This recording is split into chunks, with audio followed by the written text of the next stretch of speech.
12 lalaki sa Western Kenya na pilitang magpatuli. 12 lalaki sa bayan ng Moy's Bridge sa Western Kenya ang pilit na pinatuli sa isang traditional circumcision ceremony.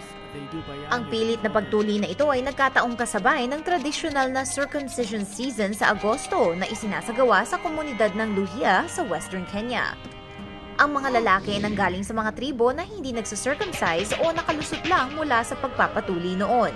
Ayon sa local radio station na West FM, ang mga asawa ng mga lalaki ang nagbulgar sa hindi pagkatuli ng mga lalaki, kaya sila tuloy ay napilitang magpatuli.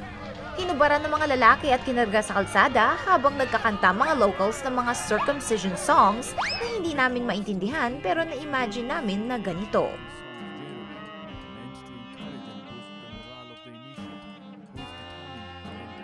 Ayon sa local na tradisyon, ang malas na 12 lalaki ay pinahiran ng putik at tutulian na sana sa kalsada pero buti na lang at dinala sila sa ospital.